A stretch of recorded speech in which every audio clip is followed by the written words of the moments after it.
Hello again and welcome to Ndudu by Fafa.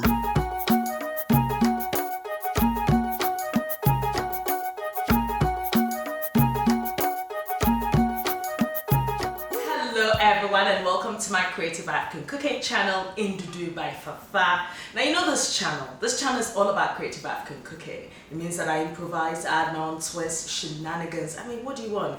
Food, flavors, textures, fashion, and annoying, being crazy fun. Yeah, the words are go. Anyway, what have I got for you today?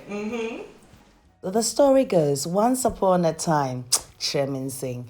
So I'm actually making this beautiful 3 beans Waakye recipe. Okay, so this recipe was inspired by me not having the millet leaves, which lends its beautiful dark brownish color to the classic Ghanaian Waakye. So I had some black beans, red beans, and I did use the normal black-eyed beans as well. So it's all beans. I soaked them for about 2 hours, and they're nice and plumpy, and washed it, and then I started boiling them.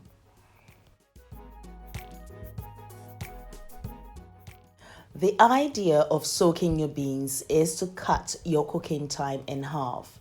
Because once you soak the beans do plump up. They absorb the moisture, so they're almost soft anyway. But of course, you need to cook it still. And hence, when you boil it at a medium temperature for 45 minutes, it just works perfectly. Your beans is ready.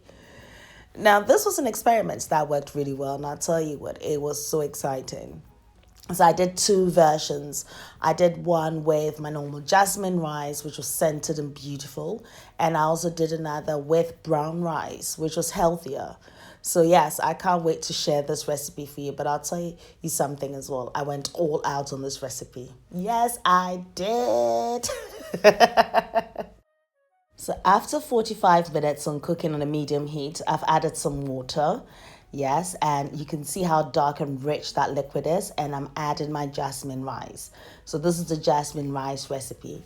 I like the jasmine rice because it's scented, so you can use your perfumed rice as well. It just works perfectly for it.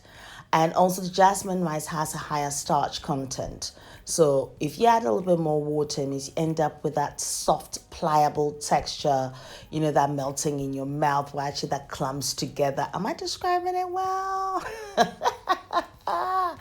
Okay, by now if you've not actually gone out to make your own watch or buy your watch, then you're strong. Anyway, so of course I've washed my rice and I've added it to my mixture. I've added my salt to taste as well, and I'm mixing everything together. Now at this point, you can also add some coconut oil, which gives this dish, it just lifts it. It lifts it to another level. It's just incredible. So yes, I'm not going to slow cook this. I'm just going to cover this, and I'm going to allow the residual heat to cook this through. Now I'm actually using a cast iron pot here, as you can see. So at this point, you can just see the beans have just settled at the top and the rice is like at the bottom. But I'm going to now be doing my mix. Is your mouth watering? So you see, there's the thing.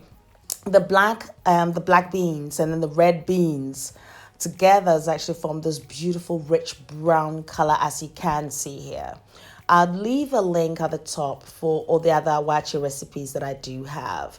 How to cook the perfect Waakye and all those, I'll leave that.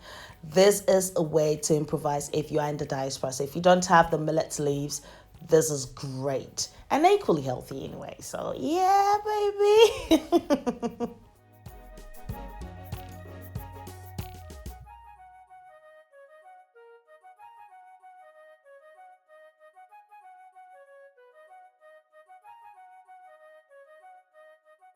Now that I've mixed this beauty together, I'm going to add a little bit more water. Reason is I want to achieve that beautiful, soft, pliable texture that I was talking to you about earlier. Should I just say that so wrongly? Anyway, that's it. So I'm just going to do that, and you can cover it with a greaseproof paper, or you can use your foil for it and cover it with your lid But please, immediately you add your rice to the beans, you need to set your heat or like the fire to its lowest setting because the residual heat will cook this through perfectly. So I'll tell you a funny story, me and my stories. Anyway, so whilst filming this particular waakye recipe with the jasmine rice, I didn't film the end where I ended up adding the coconut oil and, I was like, what was going on? I think I was hungry then. Anyway, so here's a picture of the finished product, yes. And I did serve it as well with some slow cooked roasted chicken with some spring onions and Gary sprinkles. So naturally, to make sure I definitely have an end, I created another waakye recipe. Still with the three beans. They're still there. They're going nowhere. But this time with brown rice.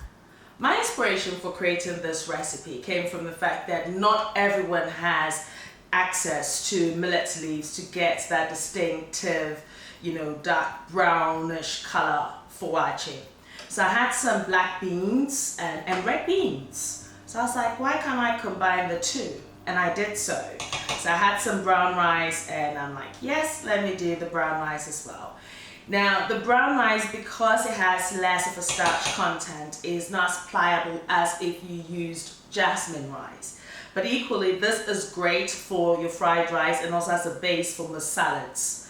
So it is like one of those healthy dishes that you must try. And this has just cooked perfectly.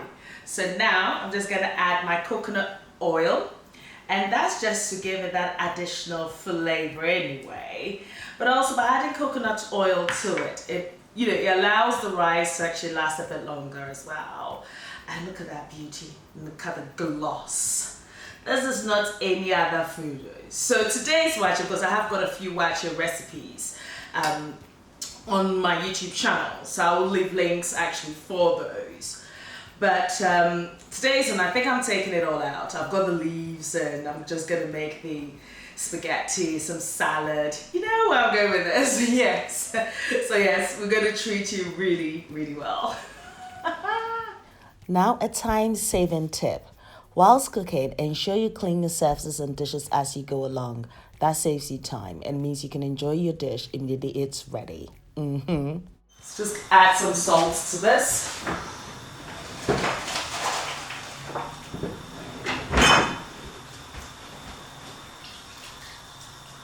Just gonna bring this to the boil and then add my spaghetti. So this is just boiling perfectly, so I'm just gonna add my spaghetti. Just that, and also my 2 eggs. So I'm improvising that. And that's just gonna cook perfectly, al dente, just perfect. And I'm gonna add my little sauce to it and serve it the way we do in Ghana. Saturdays are for these type of things sometimes.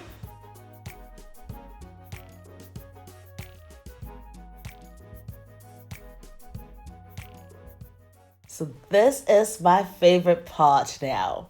So I have got some Gari and I'm adding a little bit of water to soften it, yes, and using the fork to fluff it up as you do. I'll leave the Gari Fortor recipe at the top so you can emulate that because it is a great recipe. And with some of the stew that I do have, I'm adding that to my spaghetti as well as to the Gari. So it gives it that beautiful flavor as well. And it also looks appetizing and appealing. So if you go to Ghana and you go to the waakye seller, you're going to find this beautiful Gari Fortor there. Yes, you're also going to find the spaghetti and eggs and fried fish. I mean, now people add plantain to it, avocado. You can be as decadent or you can have it as simple as you want it. I've only just opted for steak or beef, may I say, and some eggs for this recipe. But I'm mixing this together, and as I said, I'll leave the link at the top for the Gari Fortor, so do check that out. But you know the stew, I'll tell you what, I've got that recipe. There's the next one coming up. That is like incredible. So the next component to this dish is the salad. And I love the Ghanaian salad leaves because it has this beautiful bitterness to it which accompanies this dish perfectly. So I've used romaine lettuce here instead, and it equally has that same taste and flavor as well. And I've got some white salad onions that I'm thinly slicing. Add a little bit of salt, mix everything together till it's well combined, and now I can assemble my dish. So here you have your 3 beans. Yes, brown rice, waakye. Mouthful. Now let's reenact the waakye seller scene. Oh, fine, am I waakye? And hell, fine, I me 2 scoops. No, it doesn't happen like that. But anyway, yeah, me tatalia. Just practice this. Oh, fine, me roll a henyo. Na bumi ngona.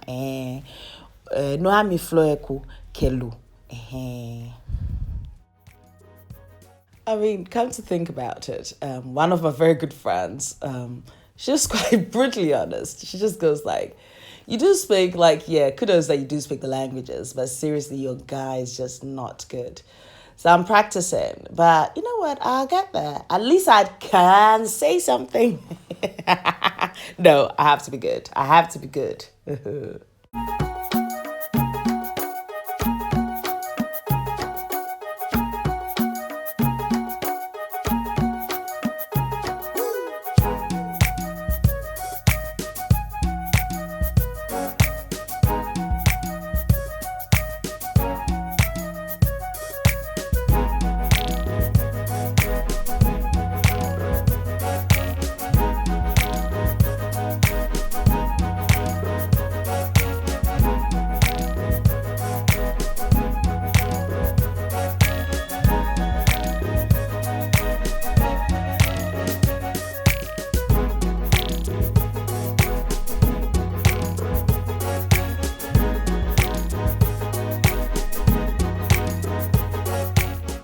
You can enjoy this beautiful dish with your fingers or fork. You decide whichever one you prefer. But I hope I have given you a reason to click onto that subscribe button if you haven't subscribed yet. And I'll leave a transcript of the recipe, including the list of ingredients and measurements, on my blog Ndudu by Fafa.blogspot.com. I'm also on Facebook, Twitter, and Instagram as Ndudu by Fafa. Until next time, take care of you. Be nice, be beautiful. I love you, and thanks for watching.